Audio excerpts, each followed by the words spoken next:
Good afternoon, everyone. It's my pleasure to welcome you to this public meeting of the Cannabis Regulatory Commission. The time is now 1:04 p.m. and I call this meeting to order. As we begin, I want to remind everyone that, as usual, comments from the public can be submitted to the CRC during and after this meeting in writing via our website, www.nj.gov/cannabis/meetings. The deadline to submit written comments for this meeting is tomorrow, Wednesday, May 25th at 5:00 p.m. Ms. Blake, please read the notice of the public meeting.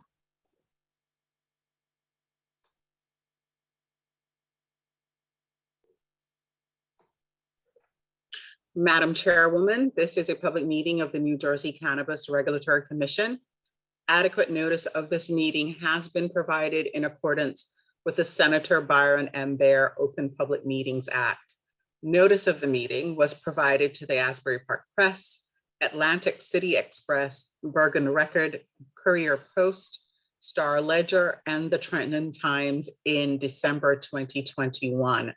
The agenda and information regarding the virtual nature of the meeting due to the COVID-19 pandemic was also provided for publication and posted on the Cannabis Regulatory Commission website. The meeting time and location has also been posted on the website of the New Jersey Cannabis Regulatory Commission and with the Office of the Secretary of State. Thank you. Can you please take roll call? Commissioner Barker. Good afternoon. Present. Commissioner Delcid-Coso. Present. Vice Chair Delgado. Present. Commissioner Nash. Present. Chairwoman Wainu. Present. All members of the commission are present and we now have a quorum. The first order of business is for the commission to go into executive session to discuss legal matters and litigation updates. These are discussions that are not shared with the public. We believe the executive session should take about 45 minutes today. Madam Chair. Do I have a motion to go into executive session? Madam Chairwoman, I move that we move into executive session. Moved by Vice Chair Delgado, seconded by Commissioner Delcid-Coso. Is there any discussion on the motion to go into executive session? All right, hearing none, all those in favor say aye. Aye. Aye. All those opposed say nay. Are there any abstentions? The motion passes. The commission will now go into executive session. Again, we expect the executive session to last approximately 45 minutes. We will leave the live stream running during that time and we'll return once the executive session is done. So we can expect to resume the public open session at approximately 1:53 p.m. Thank you everyone for your patience.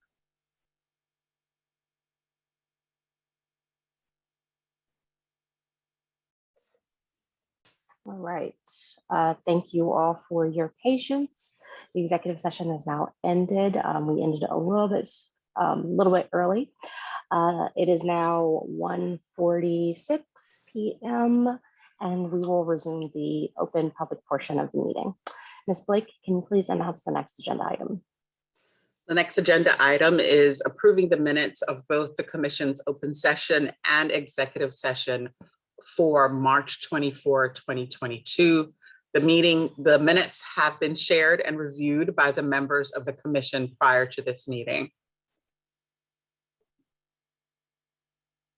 Excellent. If there are no requested corrections to the minutes, I'll ask for a motion to adopt the meeting minutes for March 24. Madam Chair, I move to adopt the meeting minutes for March 24th.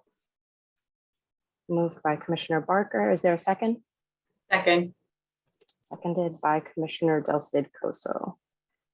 Is there any discussion on this motion? Hearing none, all those in favor of approving the March 24th meeting minutes, say aye. Aye. Aye. Aye. All those opposed say nay. Are there any abstentions? The ayes have it, and the motion is carried. I'll now ask for a, oh, I'm sorry, Ms. Blake, can you please announce the next item? Approving the minutes of both the commission's open session and executive session held on April 11th, 2022. The minutes have been shared and reviewed by the members of the commission prior to this meeting. Thank you, Ms. Blake. Sorry to get ahead of you there. If there are no requested changes or corrections to the meeting minutes for April 11, I'll ask for a motion to adopt those meeting minutes. Madam Chair, I move to adopt the meeting minutes from April 11th as well. And I second it, Madam Chair. Moved by Commissioner Barker, seconded by Vice Chair Delgado. Is there any discussion on the motion? Hearing none, all those in favor say aye. Aye. Aye. Aye. All those opposed say nay. Are there any abstentions? Hearing none, the ayes have it, and the motion is carried. Next on the agenda is your report, Madam Chair. Thank you. As I believe people are aware, this is the first public board meeting of the Cannabis Regulatory Commission since retail sales of adult use cannabis began. We will receive a more detailed update on retail sales from the executive director this afternoon, but I do want to emphasize how remarkable and how proud I am of the agency that in less than 13 months, we have expanded the medicinal cannabis program, adopted initial regulations for recreational cannabis industry. We've issued more than 100 initial awards for adult use cannabis licenses, and we have officially opened New Jersey's legal personal use cannabis market for adults. I also want to amplify something that our executive director, Jeff Brown, recently stated, and that is, beginning recreational sales on April 21st was an important milestone for the state of New Jersey, but it does not mark the end of our process. It simply marks an important step in a multi-year effort to make New Jersey's industry the best that it can be. From here, the Commission's upcoming work will focus on adopting additional rules for the personal use industry, modernizing the existing rules for the medicinal cannabis industry, monitoring and enforcing our rules to ensure compliance from all of our regulated entities, and continued information sharing on the cannabis industry landscape. And as we continue to grow the cannabis industry, we should remain vigilant in preserving our collective accomplishments. Not only should government take deliberate steps to be more inclusive, and I'm proud that the CRC has taken intentional steps to provide a diverse and inclusive industry, but individuals in the private sector should be taking those deliberate steps too.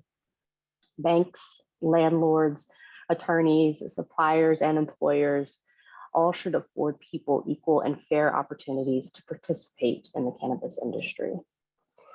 Continuing to work together is the only way to ensure that our industry reflects the diversity of our state in terms of geographic location, business size, and the demographics of our business owners and workers.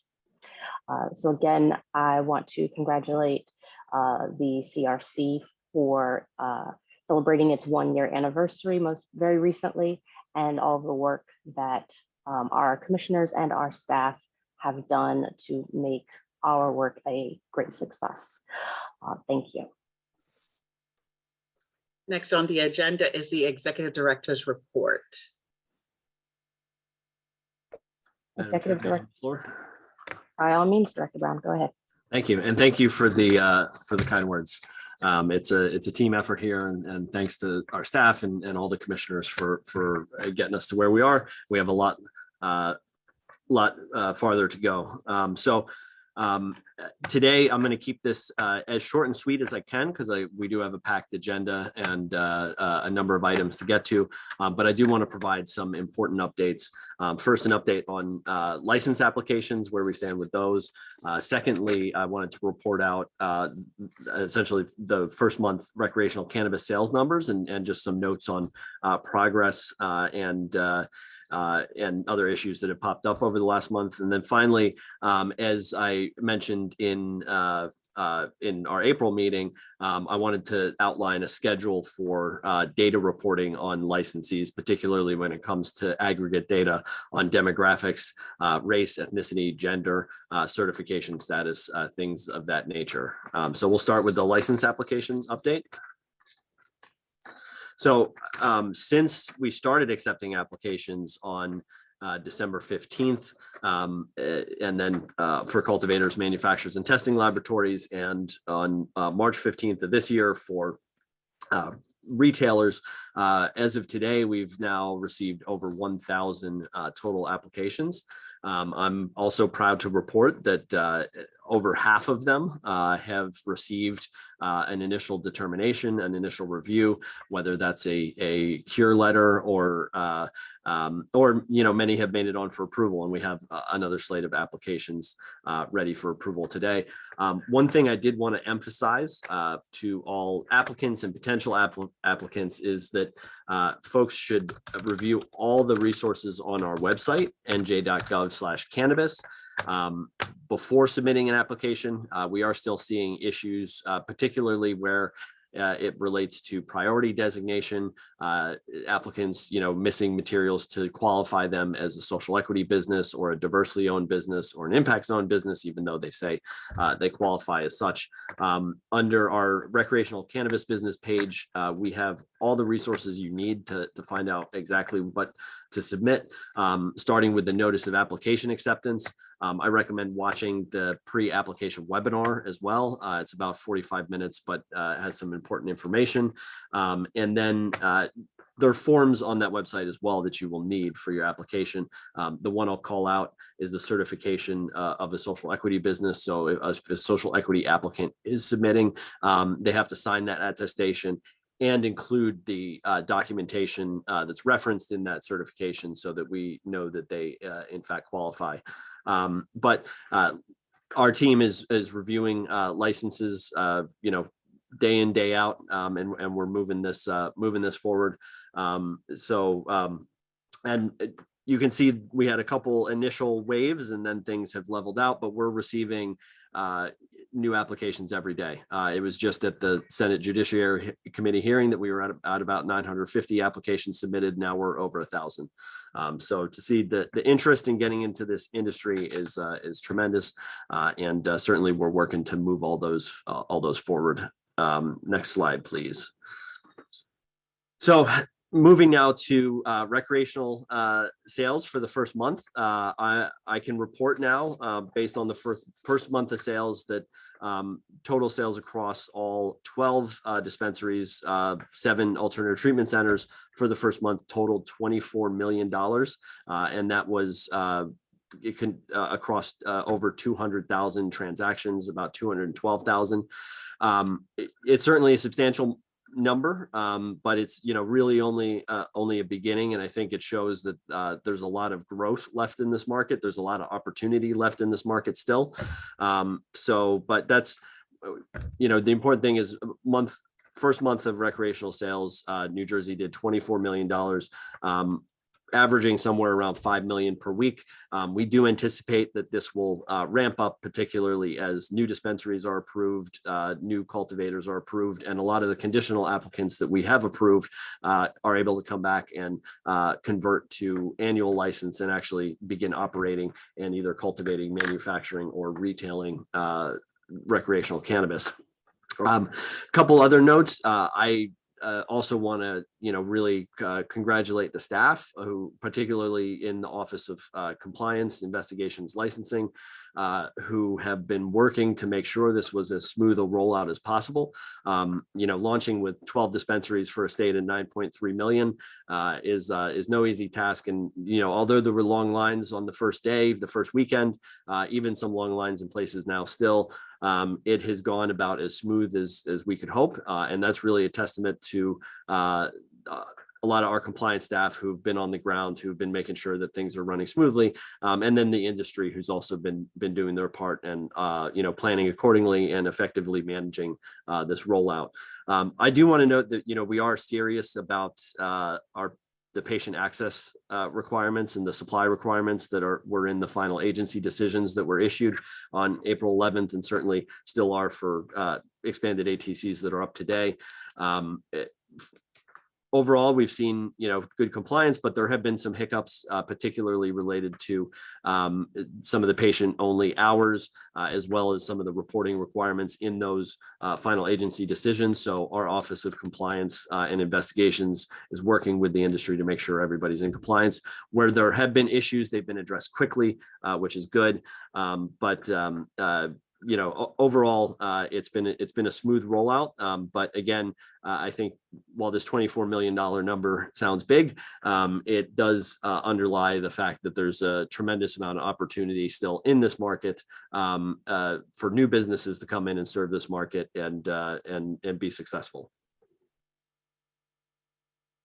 Moving on to the last thing on my agenda, which is data reporting on licensees. In our March meeting, we presented a number of slides of summary demographic data on licensees, both our Alternative Treatment Center awardees from the 2019 RFA, and then also conditional license applicants at that time. They were approved at that meeting. We anticipate continuing this on a quarterly basis. So the last report was issued on March 24th, 2022, and we'll re-up that reporting of summary data on this industry, both the medicinal industry and the recreational industry on a quarterly basis. And so our anticipated future reports there, the next one would be at our next public meeting, our next currently scheduled public meeting, June 23rd, then September 22nd, and then finally December 8th. And those would be our data report outs for this year. And then we'll continue that going into next year.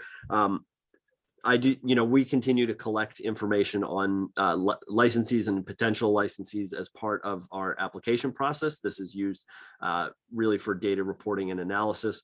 We do anticipate that once we have our employee badging, our cannabis ID card system operational, that we'll be then not only collecting demographic data, race, ethnicity, gender on ownership principles, the managers, essentially the license applicants, but also employees in this industry, so that we can not only accurately report out what the the management teams of these companies look like, but also what the employee base is like. We should have full data on this industry sometime going into next year.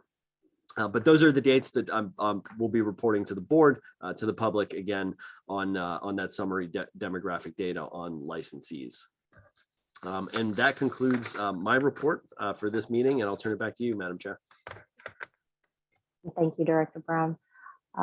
Ms. Blake, can you please announce the next item? The next agenda item is a staff report on progress regarding workplace impairment recognition standards. Thank you. I believe Chief Counsel Christopher Riggs will be presenting this report. Chief Counsel Riggs, please proceed. Thank you, Madam Chair. May I have the floor? Yes, you may.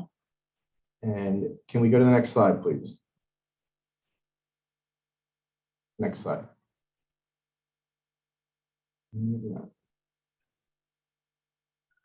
Okay. We might be missing the slide, so if you could just go back. I'll just give you the report. That's Yep. fine. So I'm going to report out on workplace impairment recognition experts, which was something that was established by the CREAM Act and the enabling legislation for the commission. And first, I'm going to go over what is required of the commission pursuant to the CREAM Act. So in order to balance employers' rights to maintain a drug-free workforce with employees' rights to use legal cannabis in New Jersey, the CREAM Act requires the commission, in consultation with the Police Training Commission, to create standards in their regulations for wires and the certification process. The regulations should also contain the minimum curriculum that's required and the courses that are required for these certifications, and also standards for the commission's approval and continuation of approval for entities that want to do this type of training and the instructors that want to do this type of training. And we may use what has already been established by the Police Training Commission if the Police Training Commission consents. So several months ago, the commission began its outreach on this important issue, and we started to have conversations with stakeholders, which includes other state agencies and other third parties. I'm going to highlight some of these things that we've done in the time that we were created, but this isn't everything that we've done. There's a lot of behind the scenes work going on and research being conducted by CRC staff. And the commission is committed to providing a safe and equitable certification process for wires. But again, we're mindful of the important balance of employers' rights to a drug-free workplace and an employee's right to engage in the use of legal cannabis. In late September of 21 and in early October of 21, following the adoption and publication of our initial regulations, we had discussions with the Attorney General's office and counsel for the Police Training Commission. Also during this time period, we had discussions with the New Jersey Business and Industry Association and received feedback from the NJBIA about nationally recognized impairment testing organizations. Later in October of 2021, we received and reviewed comments that were provided by the Gateway Regional Chamber of Commerce, and staff reviewed and researched them comments as well. Then in early November of 2021, staff held virtual meetings with the Police Training Commission. And at that time, we were informed that the Police Training Commission does not train drug recognition experts for law enforcement, and they don't train wires either. In fact, the New Jersey State Police is the agency in this state charged with training drug recognition experts in law enforcement. The Police Training Commission was helpful, and they agreed to provide a contact at New Jersey State Police to have further discussions. Later in November of 2021, through the AG's office and the Division of Criminal Justice, we had discussions with NJSP about information related and materials related to drug recognition experts. Things were provided to us, we reviewed them, we researched them, and we put them in our file. At the end of November of 2021, we were informed that all DRE, drug recognition expert training of police officers in New Jersey, is performed by the New Jersey State Police, and that there are no private businesses that offer this same type of training. The DRE training is only available for law enforcement officers, and they wouldn't offer these courses to civilians. Then through November and into January of 2022, we received various feedback from stakeholders. We've done research, we've had deliberations internally, and we've answered questions through email, over the phone, and through other means. In February 25th of 2022, we had another virtual meeting, this time with the NJ Chamber of Commerce to discuss wires. Then in early March of 2022, the NJBIA provided us with additional information and requested another virtual meeting. At the end of March 22nd of 2022, we had that virtual meeting with NJBIA, and we took all the information that they gave us on wires. Through April and May of this year of 2022 to today, we continue these conversations, we continue to answer questions, we continue to conduct research to determine how the best way to implement a wire certification process would be, and to make sure that the curriculum is sound and we safely and equitably introduce this type of program. We're going to continue to work on this important issue, and we look forward to continuing the conversations with the stakeholders. So thank you, Madam Chairwoman. Those are my remarks on the wire certification process. Thank you, Chief Counsel.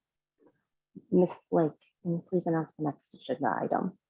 Next on the agenda is consideration of amending requirements imposed on the 2019 RFA medicinal cannabis permit awardees. Director Brown, can you please provide a summary of the need here for amending the 2019 RFA requirements and the recommendation from staff? Absolutely. Thank you, Madam Chair. Just by way of background, when the commission acted on the 2019 request for applications,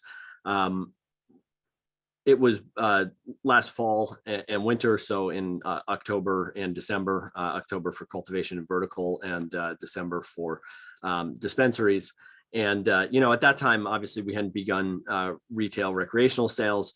I think there was some worry that, the patients, as recreational sales rolled out, patients might see shrinking options. At the same time, we want to make sure that awardees were committed first and foremost to the medicinal marijuana program and that market before recreational sales. I think, now that we have some time under our belts following those awards, we've seen the market get started and roll out. And then we also see patient enrollment continue to grow. But we've now rethought some of those requirements in the FADs and have a better way forward with regard to these awardees. And in order, essentially, instead of requiring a specific time period, what we recommend doing is requiring, as they committed to in their application, that when an applicant meets the commitments in their application and then meets the expansion standards in our rules, that they can expand into recreational sales. Now, so rather than, say, get a permit and wait 1 year, now it's about what we recommend changing that to is essentially, once you fully implement your business, your alternative treatment center for patients and begin to serve patients, and prove you can serve patients and meet those expansion standards in our recreational rules, which are high standards, by the way, then awardees, would be eligible to apply for expansion under those rules. So essentially, the recommendation is to remove the 1 year medicinal only requirement in those FADs. We believe by doing this, it'll incentivize those who can move quickly in implementation, build out their full facilities, get operational, get serving patients, proving that they can do that and are committed to the medical market. And then if they can do that and meet those full commitments, then they can apply under those expansion standards, provided they meet those expansion standards. So next slide. So yes, what we propose changing that to, rather than just a strict year, is awardees will have to show they've met the full plans of their application for medicinal cannabis and meet the expanded ATC standards before they can apply for expansion. Thank you. Do I hear a motion to adopt the resolution concerning an amendment to remove the 1 year requirement for the 2019 RFA awardees to operate exclusively in the medicinal cannabis market prior to requesting to become an expanded ATC? Madam Chair, I move to adopt the amendment to remove the 1 year requirement for 2019 RFA awardees. I second that, Madam Chair. Moved by Commissioner Nash and seconded by Commissioner Barker. Is there any discussion on this motion?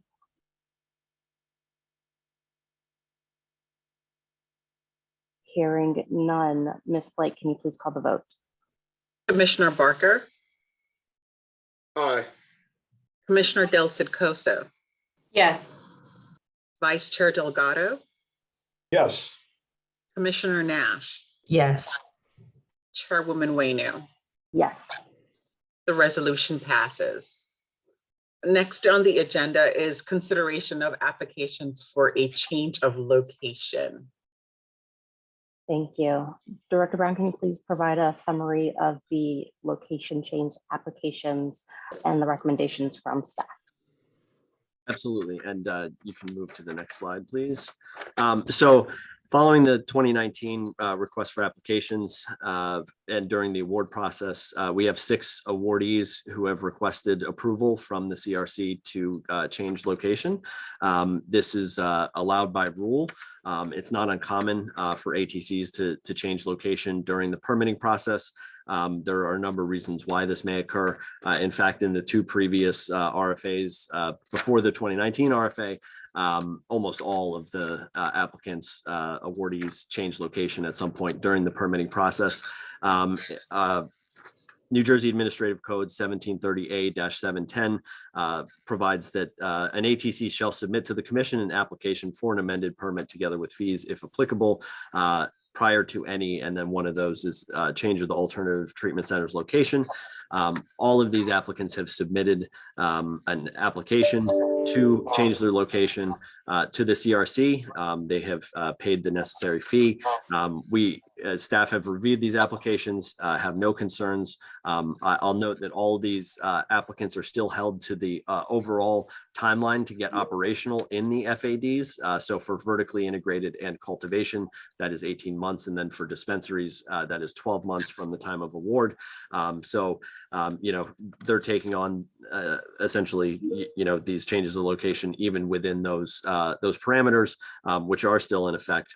And so we recommend approving these changes of location. Thank you. Do I hear a motion?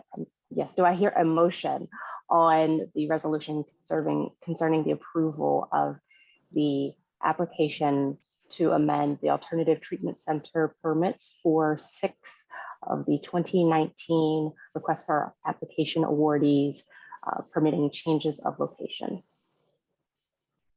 Madam Chair, I move to adopt this resolution concerning the approval of applications for a change of location. Moved by Commissioner Del Cid Coso. Do I have a second? Madam Second. Chair, I second that.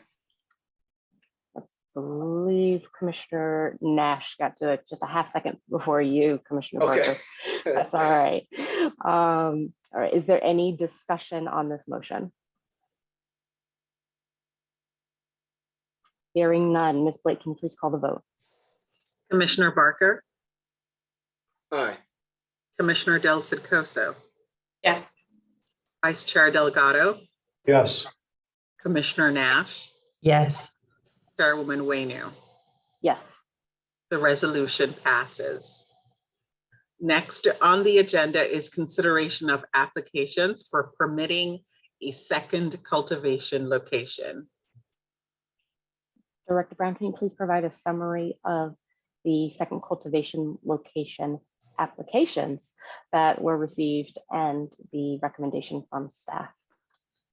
Absolutely. Thank you, Madam Chair. The CRC has received 2 applications for additional cultivation sites, one from Columbia Care, New Jersey, the other from GSD or Garden State Dispensary. Both entities are authorized by statute to maintain 2 cultivation facilities, provided they don't exceed 150,000 square feet of total canopy. That is something that's written into the law. I'll note that the Cannabis Regulatory Commission's rules gives any applicant the opportunity to get to 150,000 square feet as well. So that is certainly not exclusive pursuant to our rules, but the 2 cultivation sites here is something that's authorized by statute. Both Columbia Care and Garden State Dispensary have submitted applications requesting to operate in these new facilities. Neither would bring their total canopy size over 150,000 square feet. Columbia Care is in Vineland, proposes to locate in Vineland, Garden State Dispensary in Lakewood. Both of these facilities have been reviewed for regulatory compliance, inspected. Both have been found compliant with our regs and are recommended for approval for permitting under our medical cannabis statutes and regulations. Thank you. Do I hear a motion to adopt the resolution concerning the applications for the permitting of a second location for the cultivation of medicinal cannabis?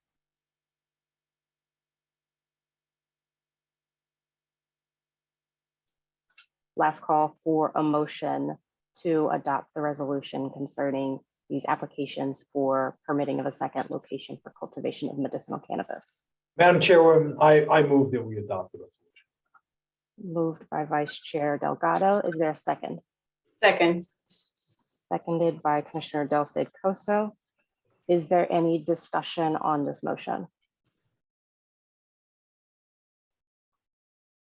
Hearing none. Ms. Blake, can you please call the vote? Commissioner Barker, Aye. Commissioner Del Coso, Yes. Vice Chair Delgado, Yes. Commissioner Nash, yes, Chairwoman Waynu. Yes. The resolution, passes. Next on the agenda is consideration of applications for conditional licenses. Director Brown, can you please provide a summary of the conditional license applications that staff have received and the staff recommendations? Absolutely. Thank you, Madam Chair. So we have another slate today of conditional license applications that are recommended for approval. In total, there are 46 conditional license applications, and you could go to the next slide here to show the first group of these, and I'll note when to go to the second. So these are 46 conditional license applications. This includes 22 Class 1 cultivator applications, 13 Class 2 manufacturer applications, and 11 retailer applications. These applications have been reviewed, and I'll go over the review process again for everybody in a moment. But I do want to note that going back to my comments on how quickly we are reviewing these applications in accordance with the priority designation, we've now gotten to our first slate of Class 5 retailers for conditional approval, and it is just over 60 days. It's, I guess, maybe 67 days, 68 days since we began accepting applications for retailers. So in our pre-application webinar, I noted that initially it would be over 90 days in many cases for conditional applicants.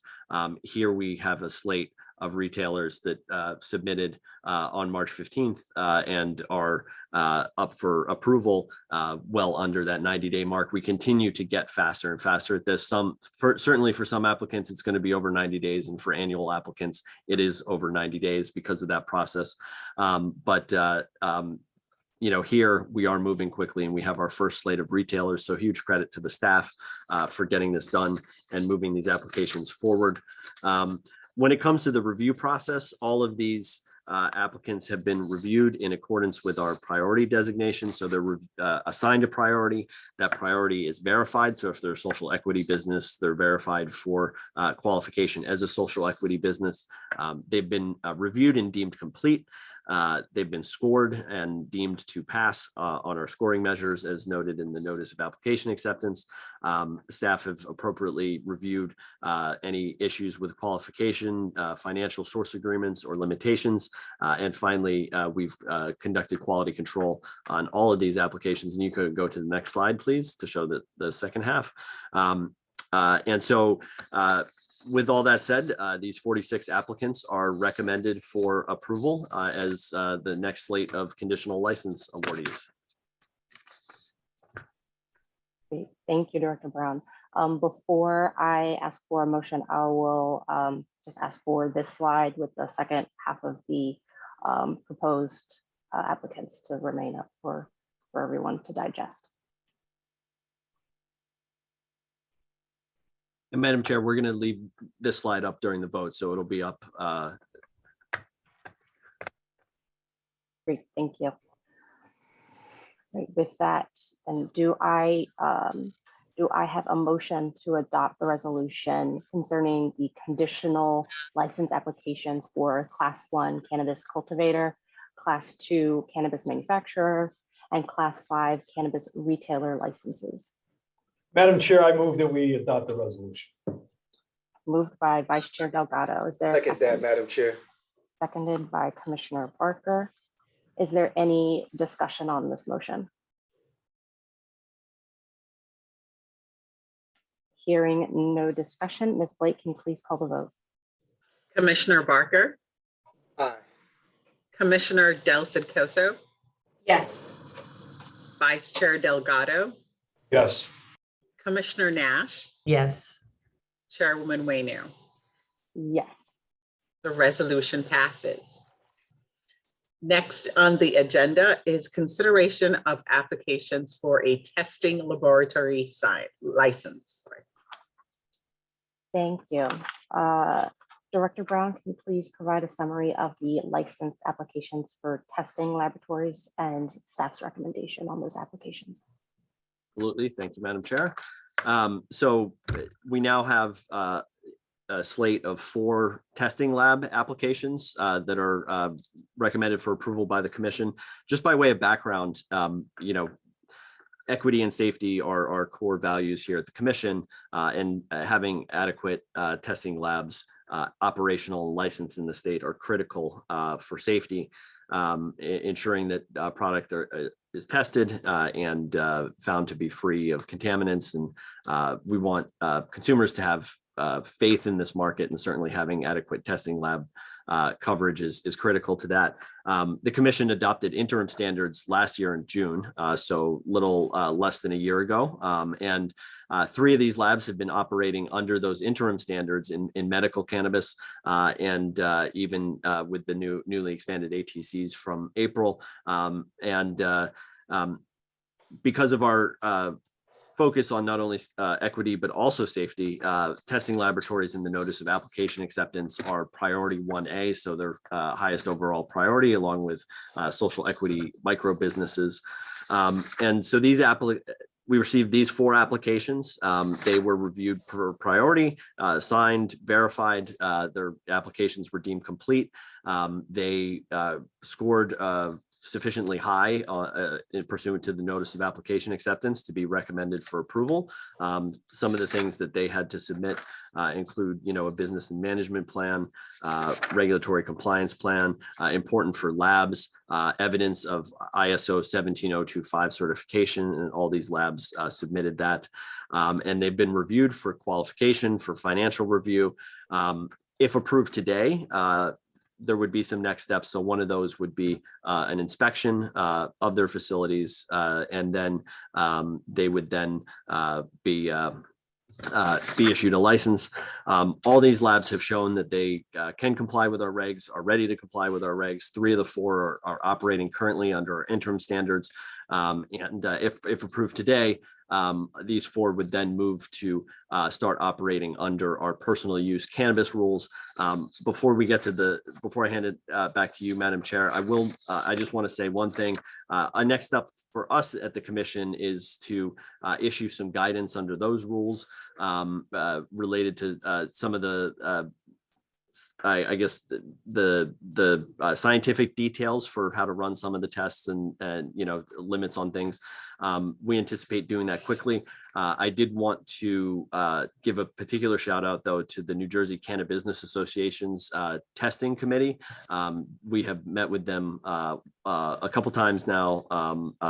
One is a group, and they've been providing excellent really, in-depth scientific feedback to us on both the interim standards and I think what we could expect to do here in the future on our own guidance. But these 4 applicants are all recommended for approval. We have faith that all of them can operate in accordance with our regulations, and many of them are testing. 3 of the 4 are already testing under our interim standards. Thank you. Do I hear a motion to adopt the resolution concerning applications for testing laboratory licenses? Madam Chair, I move to approve these 4 testing labs. I second that motion. Moved by Commissioner Nash and seconded by Commissioner Del Cid Coso. Is there any discussion?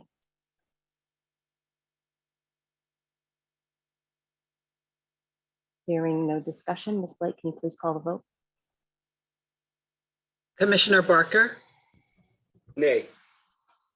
Commissioner Del Cid Coso, Yes. Vice Chair Delgado, Yes.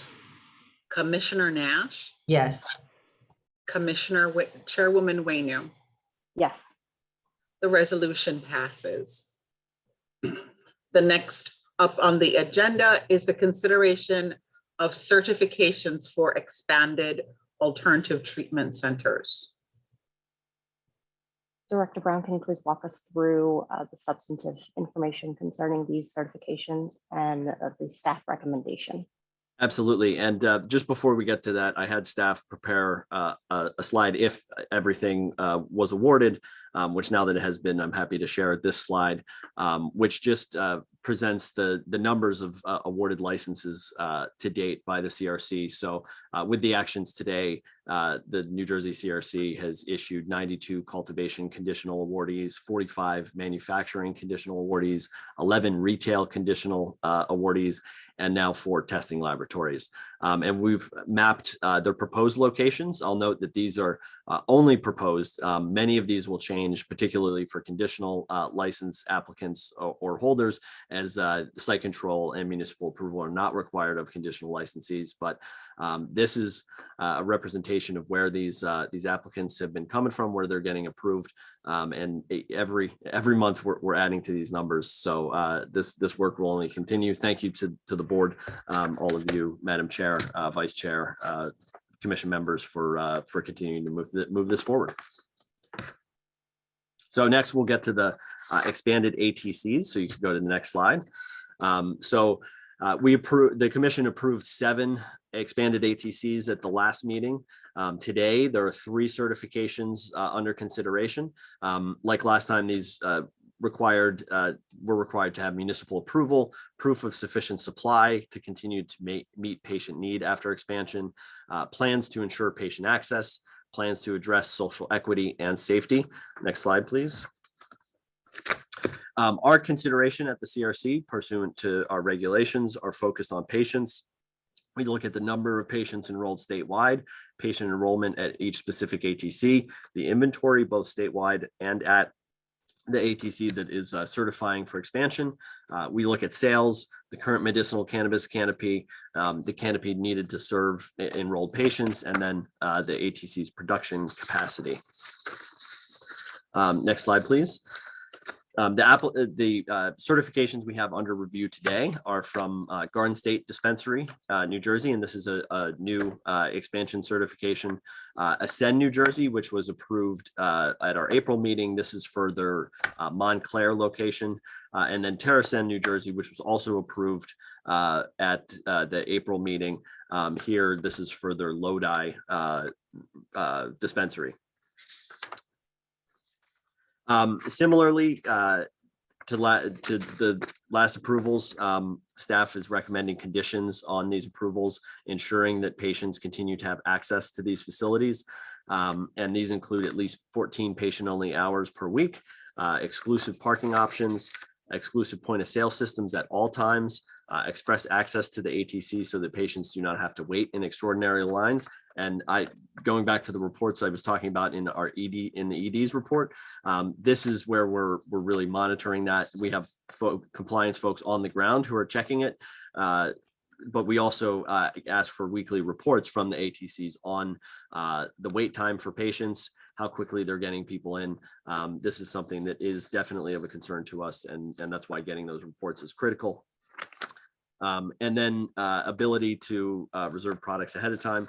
Additionally, a patient access hotline, so that if patients are having trouble accessing the dispensary, they have a person they can talk to get that taken care of. Continue to have private counseling areas available for patients. Newly approved expanded ATCs will have to set up virtual meetings or conference calls with registered patients and caregivers so they can provide info on the patient, their patient access plan, and then again provide the CRC with those weekly reports. And I'm just going to pause here. Like last time, we're going to ask representatives from the ATCs to just present on their patient access plans, so that not only members of the CRC, but members of the public can be assured that they're going to attempt to comply with these. So first, I'm going to call these in order, and for the representatives from the ATCs, please raise your hand so that we can promote you to panelists so that you can speak, and then you have 3 minutes per comments here. And please, once you're allowed to speak, please state your name and company. We're going to start out with Mike Conway from Ascend Wellness. Please raise your hand.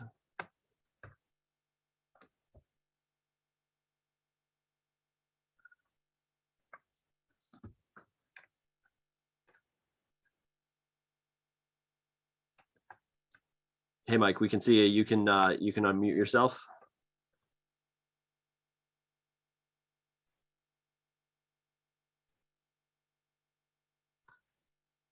Mike, you should be able to unmute yourself. You're muted now. Hi, can you hear me okay? Yes. Excellent. Thank you so much for allowing me to share our patient access plan with you today. So I'll jump right in. Starting outside, should there be any queuing on the outside of our business, we'll ensure our team is asking qualifying questions to identify any medical patients, as medical patients will have direct access to our front door and vestibule without any wait. Once they're in the vestibule waiting area, they'll be directed to our medical patient podium where they'll be checked in as usual. We'll verify that the person has an active medical card as well as an active allotment. Once verified, they'll be let inside the dispensary and directed to one of 3 medical patient only registers. There they'll be checked out as normal. For any patients with mobility concerns, we'll be providing curbside pickup to patients that call ahead and request a service. Medical patients will be able to place orders up to 2 days in advance to ensure they have access to their medication.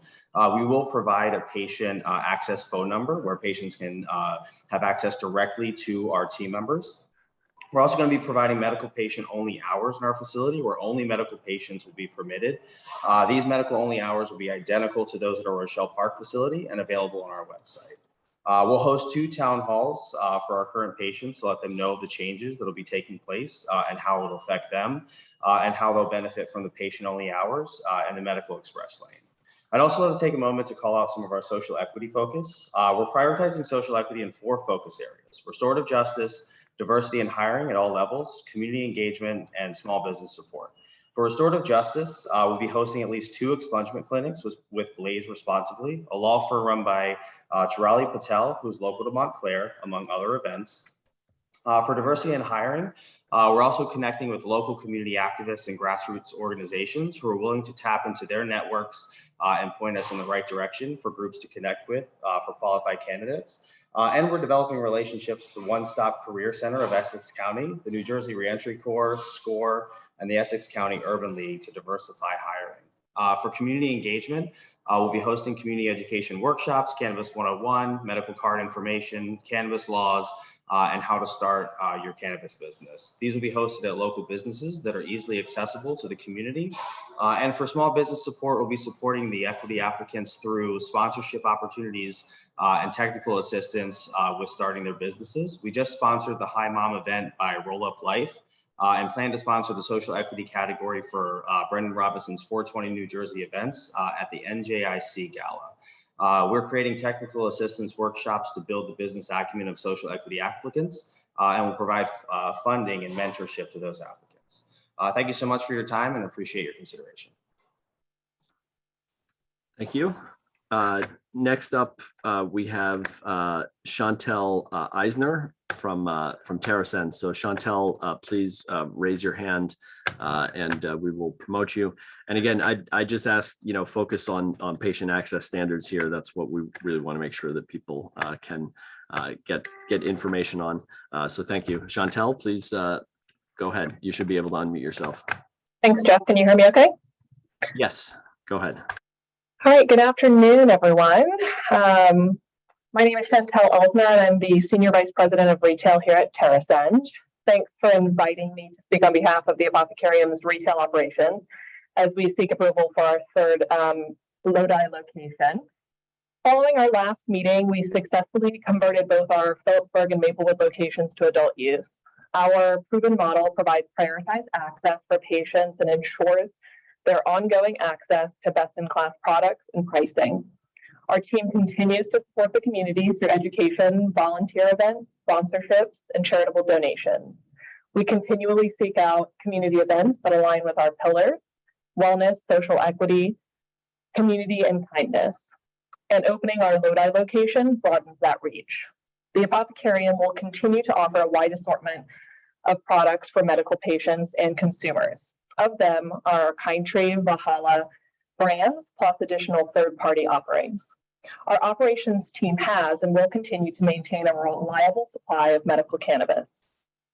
Our Lodi location will be open from 9 a.m. to 9 p.m. 7 days a week, with the first 2 hours of each day dedicated to patients only. This location will also feature a drive-through.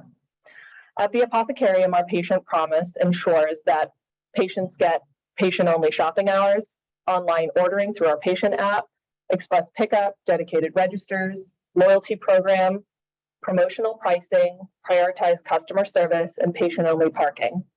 Additionally, our patient home delivery is coming soon. Thanks again for your time today. We are grateful for the continued partnership with the CRC, industry leaders, and community members, and look forward to serving our new patients and customers in Lodi. Thank you, Ms. Elsner. Next, we have Julie Winter from Garden State Dispensary. Julie, please raise your hand and we'll promote you. And there you are. Hi, Julie. You should be able to speak. Hi, Jeff. Can you hear me okay? Yes. Great. Thank you, Executive Director Brown, Chairwoman Wainu, the commissioners and staff for the opportunity to present to you all today, and congratulations on a successful expansion rollout. As Jeff said, my name is Julie Winter, VP of Retail for Air Wellness, Garden State Dispensary. It is my pleasure to present our carefully thought out plans to expand to personal use while protecting patient access. The needs of our patients have always been at the forefront of everything we do at Garden State Dispensary.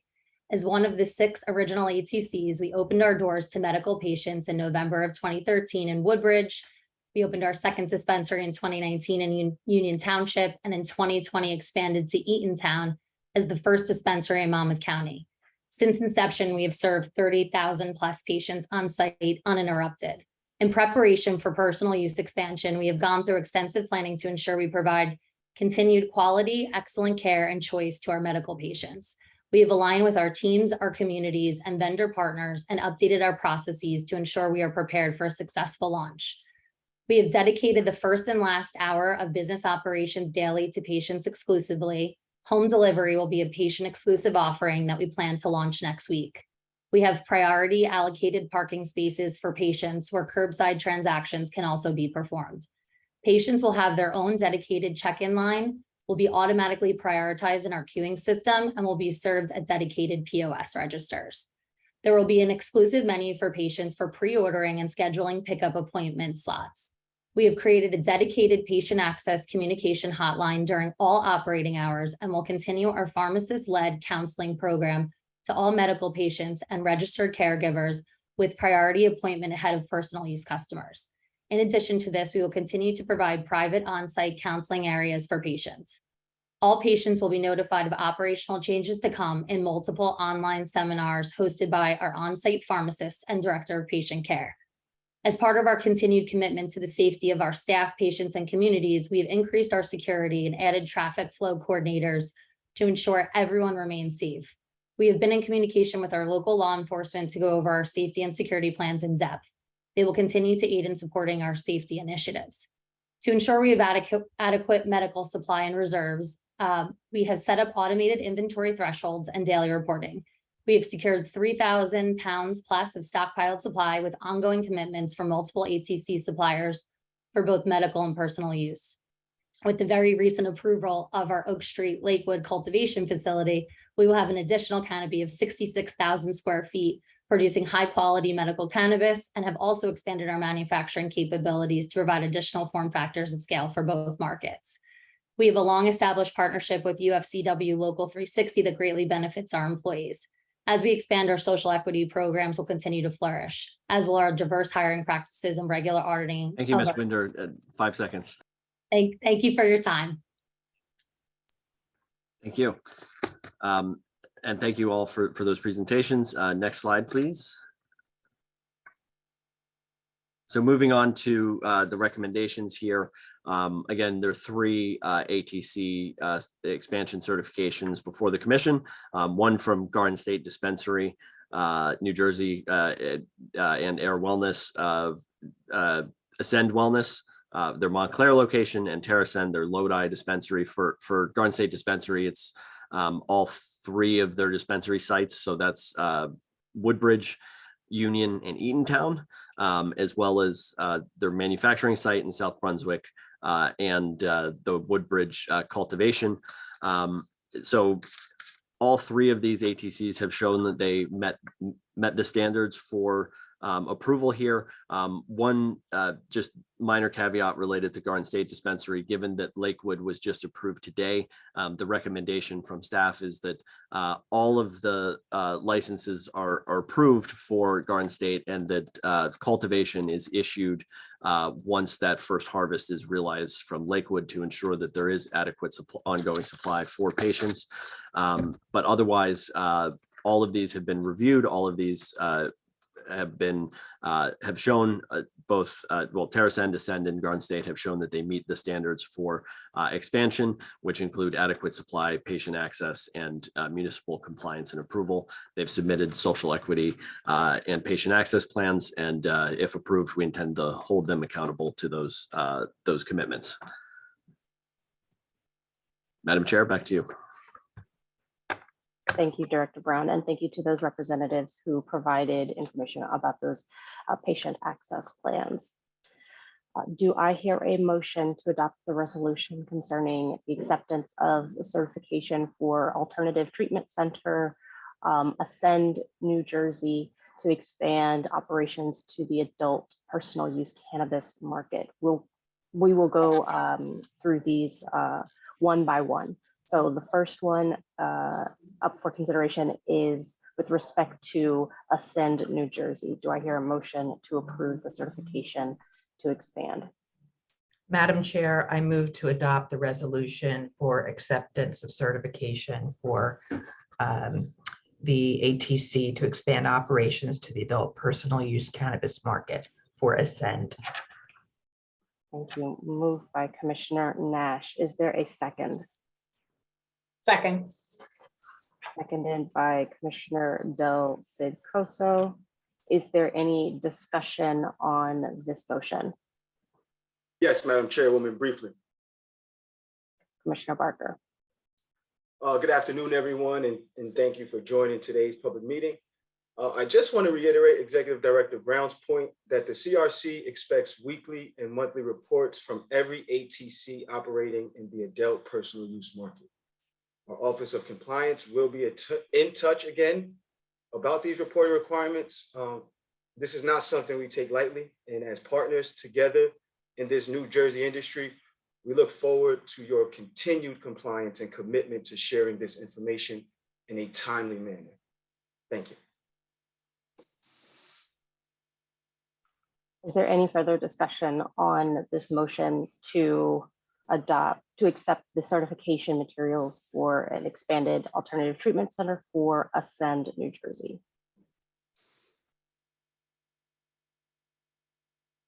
Hearing none. Ms. Blake, can you please call the vote? Commissioner Barker, Aye. Commissioner Del Cid Coso, Yes. Vice Chair Delgado,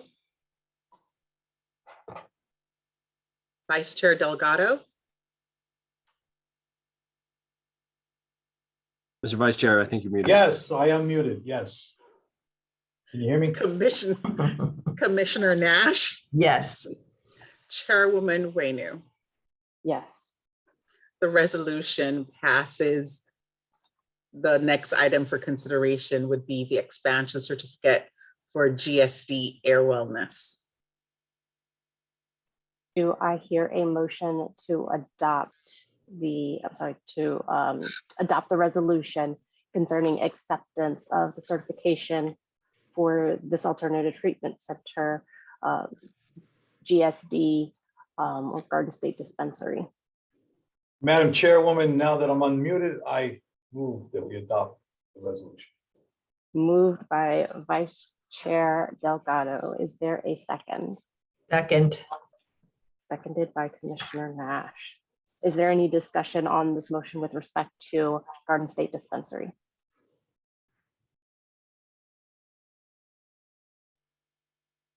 Hearing no discussion, Ms. Blake, can you please call the vote? Commissioner Barker, Aye. Commissioner Del Cid Coso, Yes. Vice Chair Delgado, Yes. Commissioner Nash, Yes. Chairwoman Wainu. Yes. The resolution passes. Next up is the consideration for the expansion certification for TerraSend. Do I hear a motion to adopt the resolution concerning the certification for this ATC TerraSend? Madam Chair, I move to adopt the resolution. Moved by Commissioner Barker. Is there a second? I second. Seconded by Vice Chair Delgado. Is there any discussion on this motion with respect to TerraSend?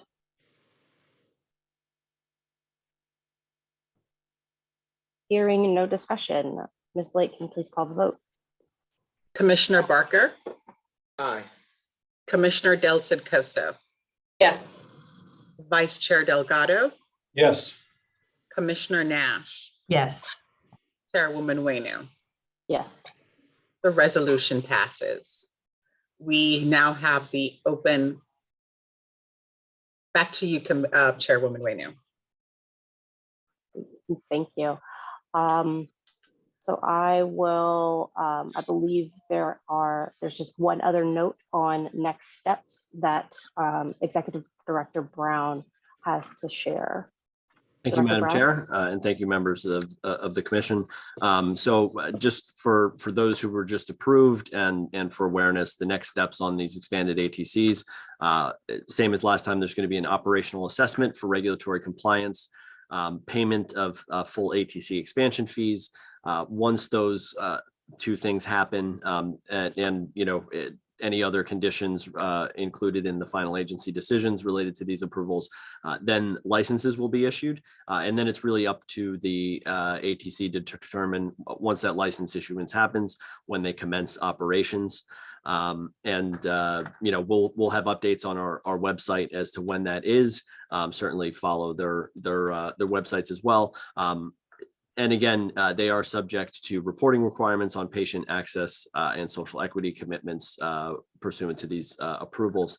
And just next slide quickly, I just want to note, just for the public awareness, for as far as what was approved today, there are 5 new retail sites that are now in the pipeline to open and get licenses. Those are in Woodbridge, Union, Eatontown, Montclair, and Lodi.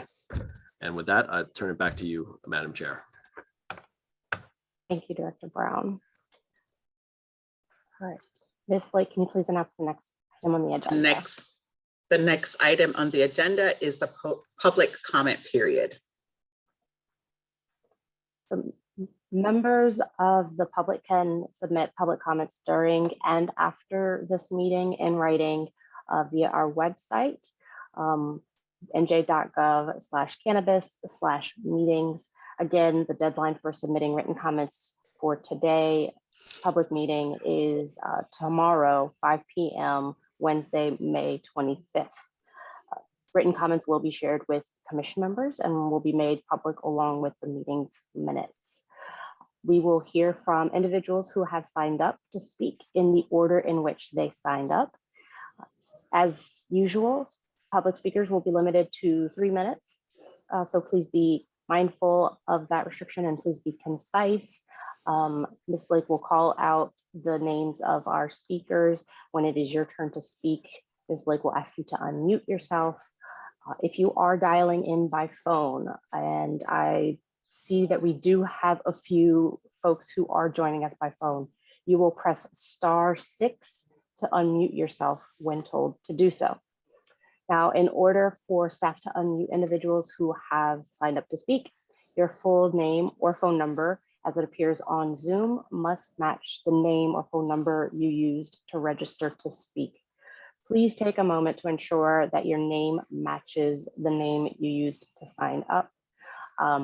I see off the bat, I see a few Chris's, a couple of JAs. So please take a moment and make sure that your name is correct. If you need to change your name on the Zoom platform, exit the Zoom meeting and then immediately rejoin. And that should prompt you to enter your name. If you're joining us by phone, the phone from which you are calling must match the number you used to sign up.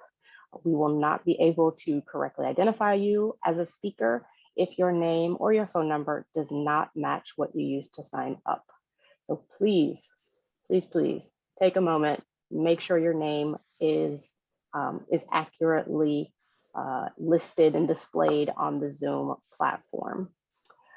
With that, I will turn it over to Ms. Blake to call on our first speakers. Thank you, Madam Chair. As a reminder, public speakers are limited to 3 minutes. I will give you a warning 30 seconds out if I think you're going to go over, I will call out the names 5 at a time. If you hear your name, please raise your hand and I will unmute you. I will ask you to unmute when it's your turn. Alana Berman, Javon F. Jenkins, Ava Faustine, Lael Margenry La Fortuna, Barry Bosquet. Again, Alana Berman, Javon F. Jenkins, Ava Faustin, Lael Margenry La Fortune, and Barry Bosquet. Any of those individuals are present, please raise your hand.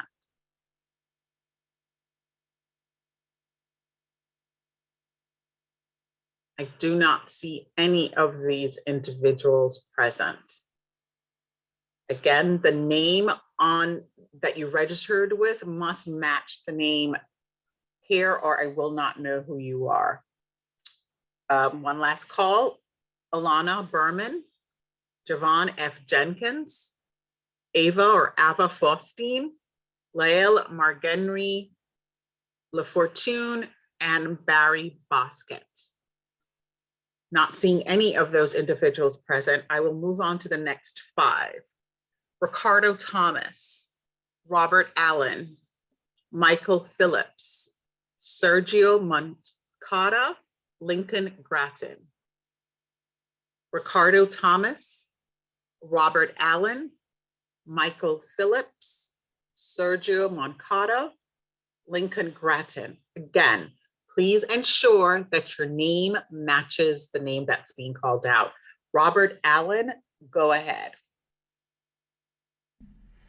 Thank you for having me this afternoon, and congratulations to all of you on what I can only categorize as a rousing success for the first month of adult use cannabis in New Jersey. I am a medical cannabis patient and involved in the industry in an ancillary business, and my concern right now is not so much access to patients. I've been to 3 dispensaries, everything has been fine. Patients have been given priority. Access has been good. My concern is on the pricing side. Within the first 30 days, we're already seeing special pricing disappearing for patients. Patients are paying the exact same prices for products as the adult use market is paying, which is very disheartening. Some of the prices have actually increased, which is also very troubling. So some of the dispensaries who spoke today, not really being totally truthful in that the pricing for patients is different than the pricing for adult use. That needs to be looked at a bit closer. The special pricing is disappearing. I would love to see the commission have more of a consumer-facing approach to the public. Education is vital. The public still needs to learn about this very, very new market here in New Jersey.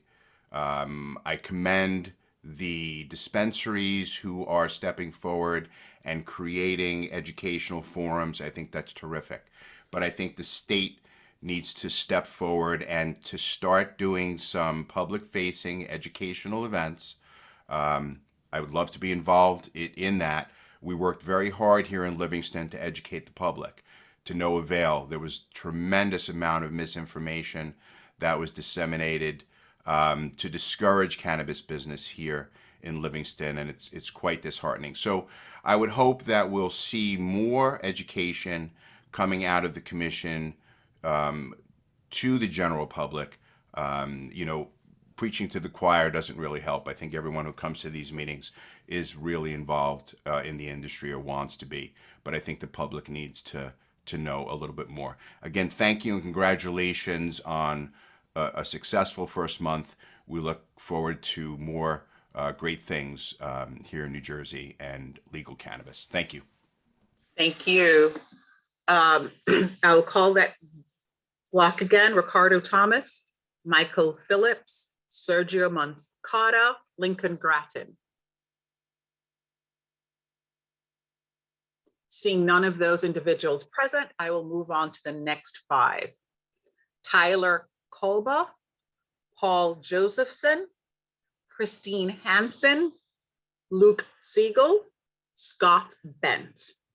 Again, Tyler Kolba, Paul Josephson, Christine Hansen, Luke Siegel, and Scott Bent. I see Christine Hansen.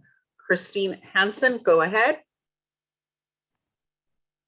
Thank you so much. I just have a quick question on the acceptance of license applications for the Class 4 and Class 6 for people who are looking to be in the delivery sector. Do you know when those licenses will, or applications will start to be accepted?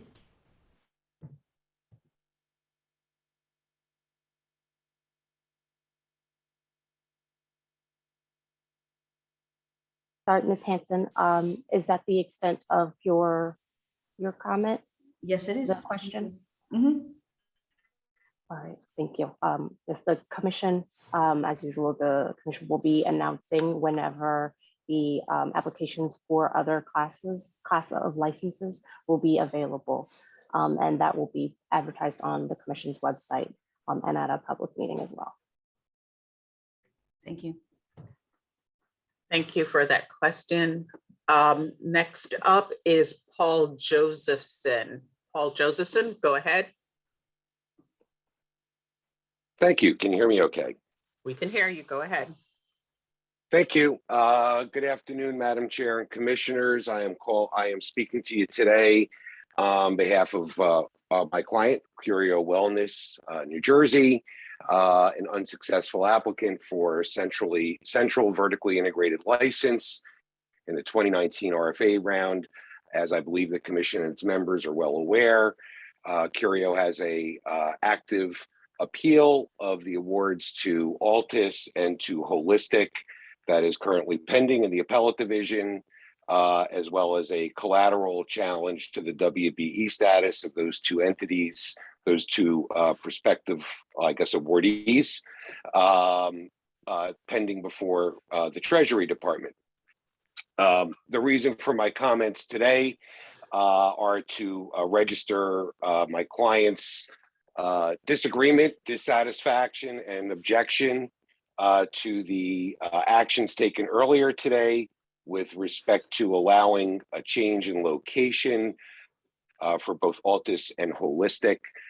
Certainly, while those awards are pending challenges and appeals, as the Commission and Council are well aware, there are serious objections and concerns that have been raised about those awards.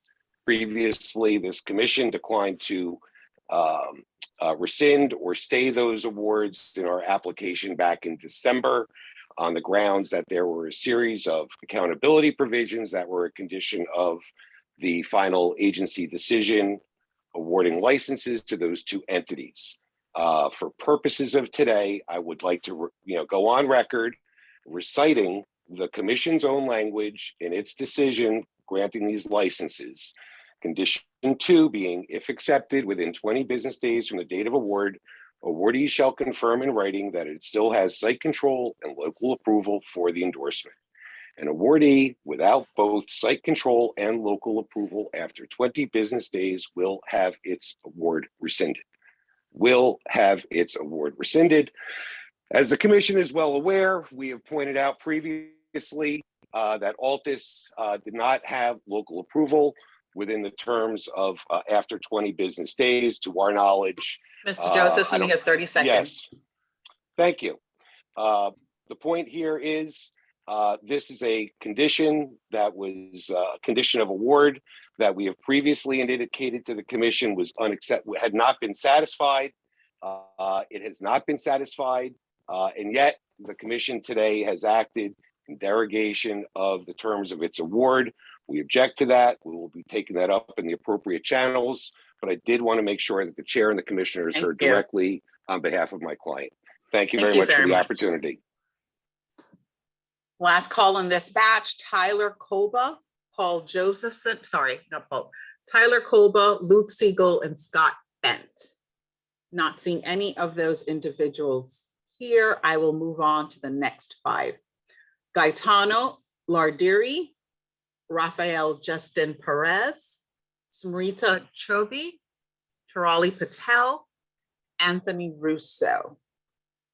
I see Gaetano. Gaetano does not have a last name on here. When you are allowed to speak, please state your full name for the record. Go ahead. Can you hear me? Can hear you. Yes, Gaetano Lardiri.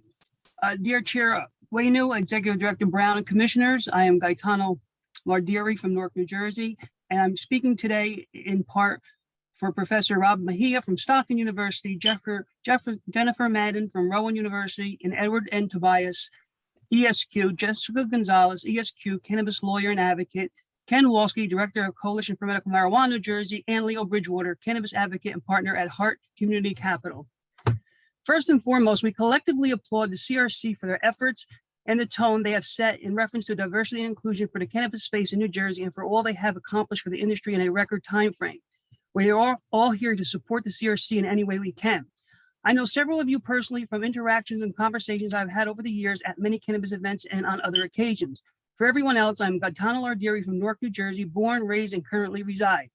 I have been in the medical field since 1978. I spent 26 of those 44 years in oncology research at the hospital, medical center, and pharmaceutical levels, running, conducting, designing global oncology trials. In 2015, I entered the cannabis space advocating for social justice. During this time, I founded 3 biotech startup companies specializing in nanotechnology, synthetic biology, cannabinoid synthesization, aerospace science, and the latest focusing on entheogenic medicines. These public comments today are a follow-up to my July 2021 public comments made to the CRC in the follow-up meeting I had with Chair Waino and her staff, in which I provided specific details on how a cannabis research program inclusive of diversity could be designed for New Jersey.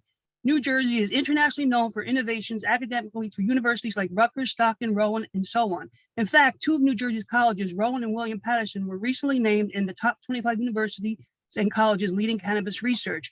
New Jersey is known as the medicine chest of the world due to the fact that there are more pharmaceutical companies headquartered and represented here than anywhere else in the world. In fact, we have more scientists and engineers per square mile anywhere else in the world. The advancement of research by the CRC is both essential and mandated as set forth in the CREMA statute, section 18D, which states, and I shall review and commission research, create a task force, and report findings to the legislator and the governor. Our call to actions today are for the commission to form a diverse and inclusive advisory board on the clinical registrant applications, include New Jersey's subject matter experts in the areas of research, pharmaceuticals, academia, business, and advocacy, consider research for entheogenic medicines in the next legislative regulatory guidelines. And these comments are submitted, have been 15 submitted. seconds. Thank you. Thank you for your comments.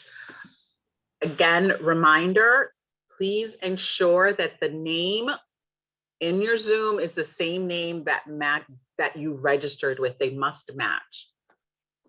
Next up is Chirali Patel. Go ahead. Thank you to all of the members of the Cannabis Regulatory Commission and staff for continuing to push the ball forward and allowing me the time to speak. My name is Chirali Patel, and on behalf of Blaze Responsibly, thank you for ensuring patient access remains a priority. While I haven't had any disruptions yet to my medical access, the program and its offerings continue to be slim pickings. To my knowledge, outside of Verano, there are no topicals on the market with the THC and CBD ratio for localized pain relief. Topicals are necessary for medical patients that can't consume via inhalation or whose stomach enzymes don't do well with edibles or tinctures. If we want the medical program to remain viable, product innovation has to be a priority, and it's been several years for many of the operators that have been in existence to be able to deliver such products that are necessary. In addition, some of the flower strains are inconsistently unavailable. There's particular strains based on the terpene profile and overall cannabinoid profile that work for my inflammation, for example, which sometimes they're available for a brief period of time and then they're no longer on the market. I can check back 6 months later. There needs to be and while these are supposed to be medical products, there should be consistency in their availability. So I respectfully request and hope that the CRC can hold the ATCs accountable to patients by ensuring future product availability and innovation. Additionally, now that adult use is open, the medical limits of 3 ounces per month should be increased, as it's not enough medicine for most patients, and absent without home grow that our state legislature needs to do, some are still left without adequate supply any given month. So I hope that medical patients continue to be a priority. We continue to see the improvements with products, and tailored patient counseling makes a comeback. Education is still needed, especially with respect to medical cannabis. So I hope that as a state, we can make this a priority. And then just lastly, with respect to the application submissions and the online portal, I continue to request an online webinar or a town hall Q&A forum that allows the public to ask questions in real time and get responses that can help them. Many applicants get stuck on the forms, and for someone who's an attorney to have difficulty deciphering these forms initially, I can only imagine how difficult it could be for somebody with limited literacy skills. And we should be offering the technical assistance, which I hope to see the CRC be able to do so in the future. Thank you for your time and for listening. Thank you. Tony Russo, go ahead. Yes, good afternoon, Madam Chair and members of the commission. Again, my name is Tony Russo. I'm the president of the Commerce and Industry Association of New Jersey. We're based up here in Rochelle Park, an office also in Trenton. You'll be hearing from one of our member companies, CannabisCertified.org. We had testified before the commission a year ago about the importance and the need to certify the cannabis workforce. And our member is going to explain their gateway and platform that we could use in order to basically certify the workforce. And we're talking about all 6 pillars, but also the workplace investigator too, drug recognition expert. One of the things that we'll do is work with the community colleges and provide the state with this platform. We think it's important. We'll work with the industry and all stakeholders involved in assuring that anybody that works in the cannabis industry is properly tested and certified. So with that, I'm going to concede my time to our member, Dave Bernstein, from, again, CannabisCertified.org. Thank you, Madam Chair and members of the commission. Thank you. Thank you for your comment. Last call for Rafael Justin Perez and Smirta Chobi. Not seeing any of those individuals present, I'll move on to the next 5. David Bernstein, Michelle Santos, Carmen Servi, Evan Manaresi, Diana McElroy. David Bernstein, Michelle Santos, Carmen Servi, Evan Manaresi, and Diana McElroy. I see David Bernstein here. Go ahead. Good afternoon. Can you hear me okay? We can hear you fine. Great. Thank you so much. And congratulations to you as a commission for doing what everybody, I think, agrees is just a monumental effort in getting the industry off the ground. I'm Dave Bernstein with CannabisCertified.org. Anthony Russo just spoke for a few minutes on our behalf, and we want to really emphasize where things are going as I watch the evolution of this industry before my eyes in how you folks are building this from the ground up. We can't really forget about the critical importance of the workforce development. Cannabis as an industry is what we would consider to be a high stakes industry, which means mistakes by the workforce can mean injury. It can mean employer fines. It can mean legal action. This is the time, and it's really, as you're still putting together the different classes and the licenses, to put together a workforce compliance culture for cannabis, to create the safety and the equity that you folks stand for, to really give organizations, employers, and those qualified candidates a pathway into the industry. Our database, our platform is really for us as a credentialing organization to work in partnership with the state of New Jersey, the commission, community colleges, to create exam integrity, to create remote offerings, both in person and remote, and really build a business continuity for the workforce. We want to be able to deliver and have the commission and all regulators analyze assessments, taking a very data-driven approach, understanding the skills of the workforce, understanding and helping employers and HR teams make better decisions on upskilling the workforce. New Jersey is considered one of the most educated workforces in the country. And by creating an ongoing and meaningful skills audit, repetitive every few years, with the ability to provide digital badging for individuals to showcase their passing of exams, this will enable employers to have a selective pool of candidates that are already qualified. It will enable the commission to, in an organized way, continue to update the rules and regulations for the workforce in a compliant manner, and ultimately create that pathway and that credibility as an industry, so that all individuals who want to participate in this industry 30 seconds of life, those being also from the underserved communities, is a primary focus of Cannabis Certified to make sure all those have an opportunity to enter the workforce, and those employers to only have qualified candidates to work for and hire. Thank you very much. Thank you. I see Diana McElroy. Go ahead.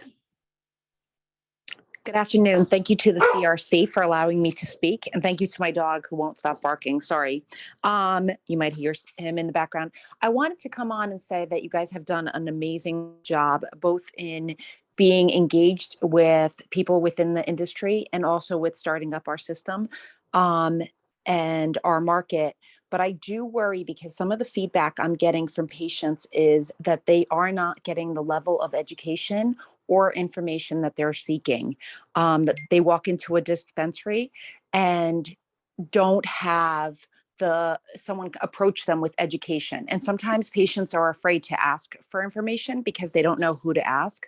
So I would love for our state to start, kind of echoing what other people had suggested, doing campaigns of education on the products. For some people, these are brand new products that they've never had access to before. And regardless if you're an adult use or a patient, it really is a plant-based medicine. And it would be nice if our state was forward-facing in that education. Research. Again, echoing what previous people had said, much needed in this field because we are a industry innovative state, and it would be great if we were on the forefront of that research. At this point, I'm going to end, and thank you again for all your hard work. Thank you. Thank you. Last call for this section, Michelle Santos, Carmen Servi, Evan Manaresi. Seeing none of those individuals present, I will move to the next 5.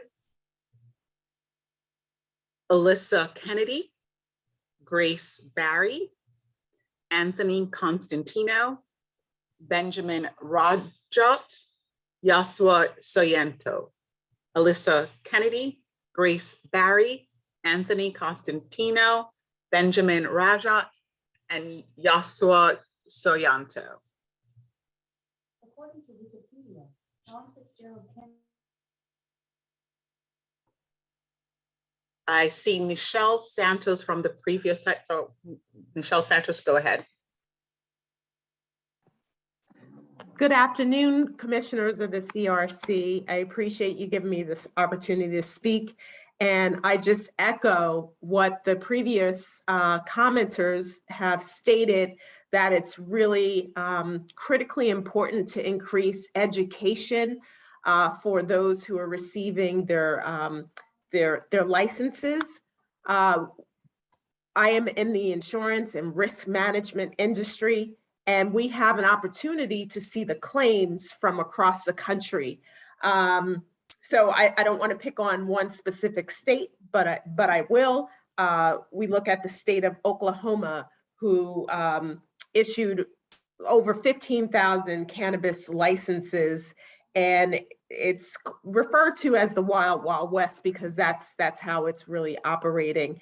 And there's a lack of compliance and confusion from state legislation to local legislation of cannabis ordinances. And there is a real need for risk management services and additional insurance services. Right now, the CRC is requiring just general liability. And we see this as an opportunity to be a resource to the CRC, to lend education, increase awareness of all the insurance and risk management strategies that are available to help train new cannabis businesses to become more resilient and sustainable. That is my comment. Thank you. Again, I will call out the last 5 again: Alyssa Kennedy, Grace Barry, Anthony Constantino, Benjamin Rajat, Yasua Soyanto. I see Anthony Constantino. You may go ahead. Thank you for your time. My name is Anthony Costantino. I'm currently an social equity applicant. I did not submit yet because I'm trying to narrow down locations.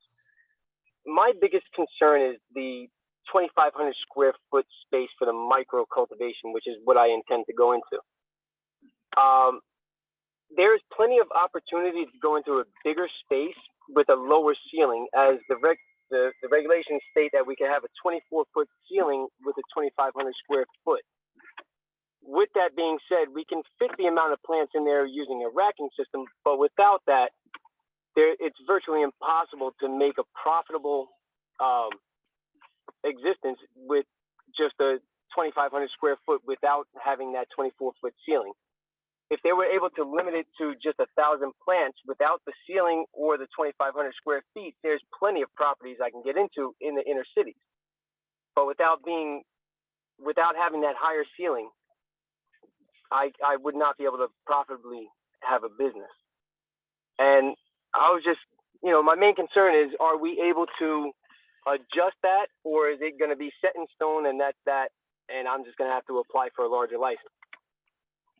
And that's all that I really have to say.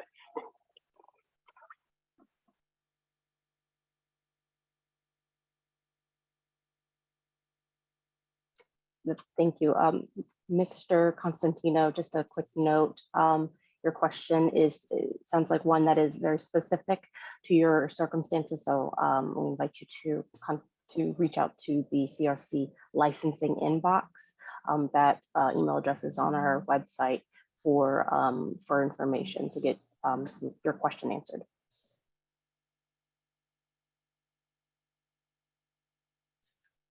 Alyssa Kennedy, go ahead. Hi, good afternoon. Thank you for giving me this time to speak. My question is regarding timelines for businesses who have submitted applications and are still awaiting approval. For Class 1 cultivators who submitted an annual application on December 15th, will they be next in line for review after, is it all of the conditional applications, or is it, I know you approved some of the dispensaries today, which is wonderful. Just trying to get a timeline for small businesses who are trying to get into this market and know where they fall.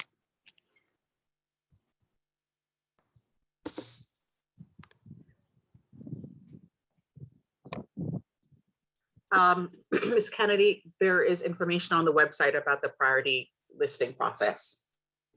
And for any other question about licensing, you may email the licensing inbox. The address is also on our website. For licensing specifically? Yes. All right. Thank you so much. You're welcome. Next up is Grace Barry. Go ahead. Good afternoon. My name is Grace Barry. Could you hear me? Yes, we can hear you fine. Go ahead. Okay, my name is Grace Barry. I'm a resident of Belleville. My business, Siembra LLC, is a certified MWBE, and I was approved for a conditional license to operate a microcultivation business on March 24th.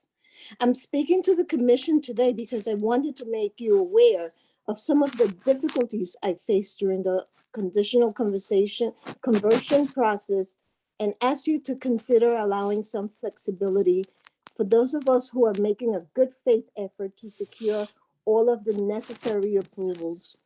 When I submitted Siembra's conditional application, I was very close to securing a property. Although the rent per square foot was higher than the local going rate, I was prepared to pay because I wanted to stay on schedule. However, it seems like once the landlord realized that the new cannabis businesses were under certain deadlines, he became unwilling to negotiate on certain aspects of the lease. The landlord will not guarantee any aspect of the building's conditions, such as any maintenance or repairs. He then decided to require double the normal deposit amount and even wanted to keep the interest that accrued on it. After months of frustrating and back and forth negotiations, I decided it would be in my best financial interest to enter into such a one-sided agreement. Now that I am searching for another location, it has become painfully evident how few suitable properties there are across the state for cannabis businesses. I've had meetings with multiple property brokers. Some require an upfront fee with no guarantee of success and require it to be an exclusive agreement. In the last few weeks, I've had some luck in my property search and things are moving in a good direction again, but I am worried that I'm falling behind. Factoring in the local approval process, I worry that Siembra may struggle to meet the conversion deadline. I applaud the work the commission has done so far. I appreciate that the commission automatically granted an initial 45 extension. And I hope you will consider offering an additional extension for businesses that can provide documentations to show that they're working diligently to finalize their site approvals. Such document could include a letter from a local official or an affidavit from the municipality that the applicant is making a good faith effort to satisfy all 15 seconds. I am proud to be part of the historic initial group of personal use cannabis businesses and sincerely thank you for giving Siembra a chance. I plan to submit this comment in writing as well. Thank you so much. Thank you. Next up, Barry Dahl, Brian C. Cooper, PhD, Hassan Austin, Tony Ben. Any of those individuals are present, please raise your hand. Brian Cooper, PhD, go ahead. Go ahead. Unmute yourself and go ahead, Mr. Cooper.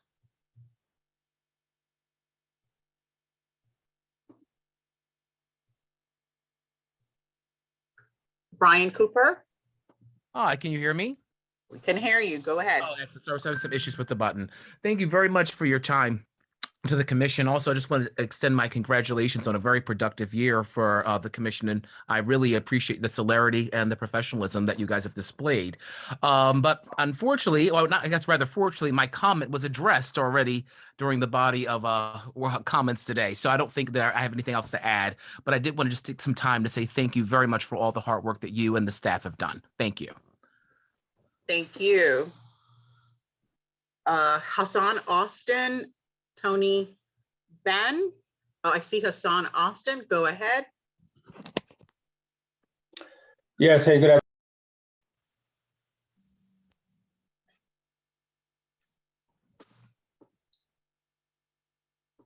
I'm sorry, Hassan, Mr. Austin, go ahead. Mr. Austin? Yes, can you hear me? Okay, we can hear you. Go ahead. Okay, great, thank you. I'm Hassan Austin. I am managing partner of MTN Biz Development. We're a business development agency and we focus on social equity business solutions on the local level.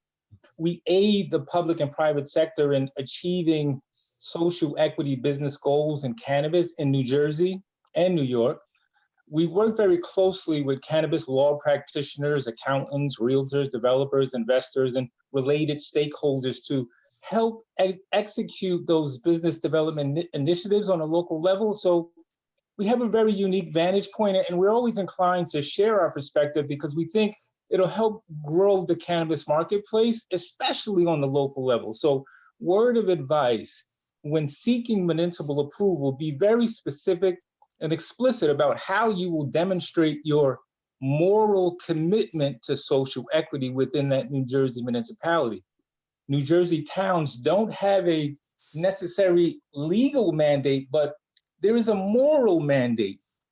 Your commitment should demonstrate your allocation of time, resources, and perhaps capital towards a deliberate effort in that New Jersey municipality.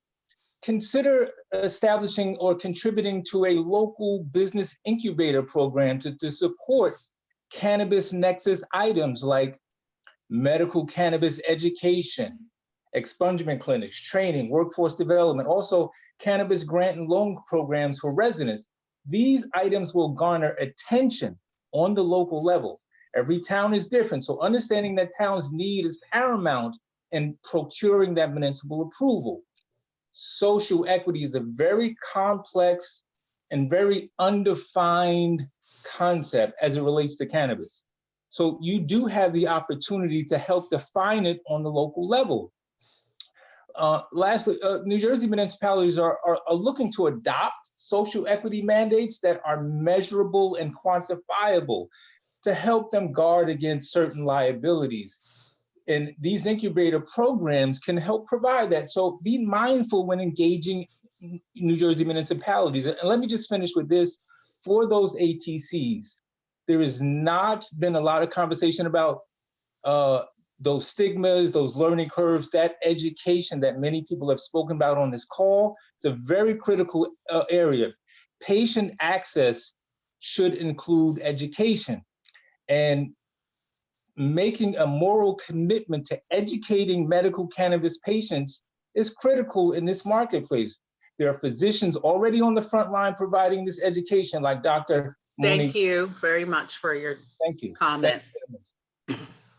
I see Barry Dahl by phone. Go ahead. Go ahead, Barry Dahl, you may speak. Good afternoon. I have a couple of questions. I see that from today's meeting, you have now approved 152 licenses. And I seem to recall there was a limit on how many licenses were to be issued. Can you please tell me what that number of licenses that were to be limited is? And also, with the conditional licenses, what does that mean? How long do they have before they can open up their doors? Is there other requirements involved? Thank you.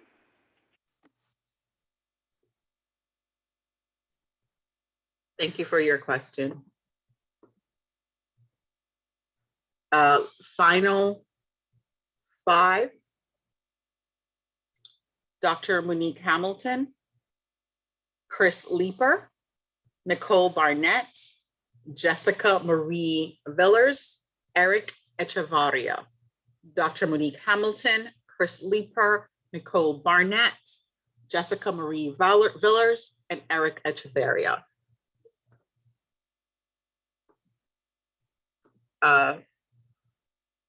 Dr. Monique Hamilton, go ahead. Hello, I am Dr. Monique Hamilton, and I am board certified in internal medicine. I am Recording in progress. Sorry. I'm the co-founder and lead physician for the Dr. Monique Hamilton Medical Center, DMMC in South Orange, New Jersey. Dr. Hamilton, we cannot hear you. Oh, hello? Yes, go ahead. Okay, sorry. I'm Dr. Monique Hamilton, and I'm board certified in internal medicine. I am the co-founder and lead physician for the Dr. Monique Hamilton Medical Center in South Orange, New Jersey. As mentioned in an earlier comment, the expansion of the cannabis marketplace in New Jersey requires investment in cannabis education in New Jersey communities. There's still a significant stigma associated with cannabis, which impacts the acceptance of cannabis in these communities. Potential patients need to understand the benefits of cannabis as a treatment for their conditions. The establishment of a state-funded cannabis education initiative, which includes cannabis education workshops for senior citizens, veterans groups, and municipalities, is the most critical component in breaking down that stigma to help save people's lives. These workshops will inform the community about the many medicinal benefits of cannabis, the forms available for consumption, and the potential effects it has on the body. The CRC has done a wonderful job in crafting policy that best serves the patient population in New Jersey. And I would like to thank you for your tireless efforts. Keep up the great work with the many challenges you may face. Thank you very much. Thank you. Jessie Marie Villers, go ahead.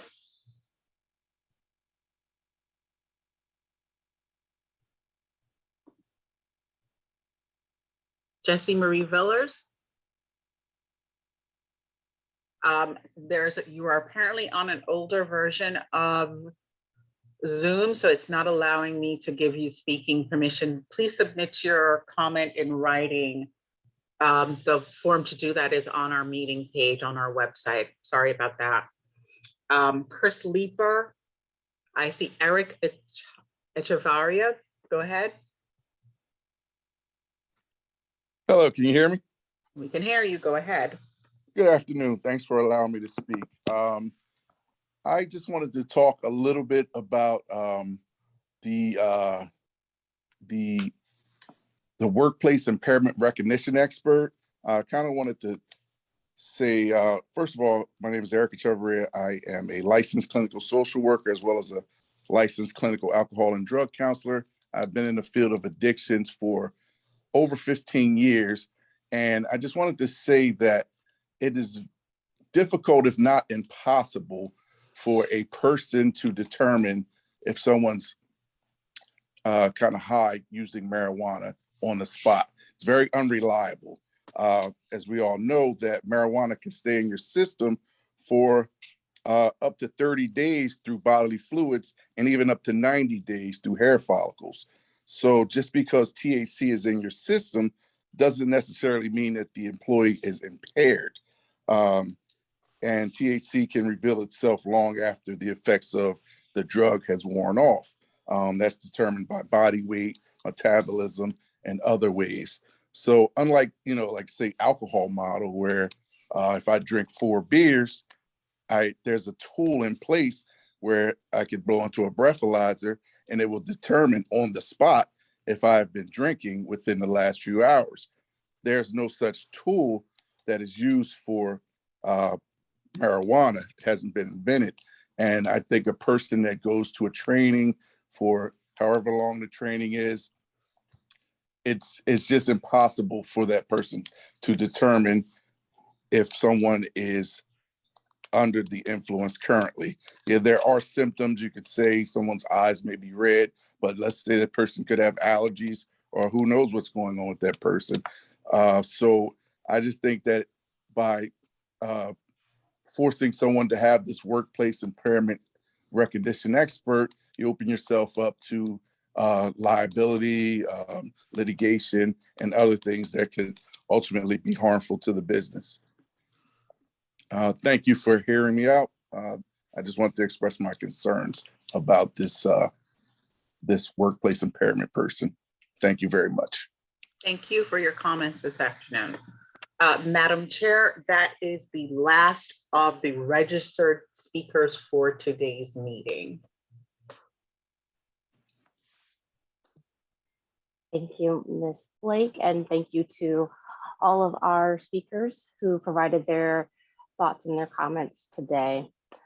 Again, if you have questions, go to the CRC's website, www.nj.gov/cannabis, and see if your question is potentially answered online. There's a treasure trove of resources, especially related to those who are interested in, who are prospective applicants or who just want to learn more about the application and the regulation process.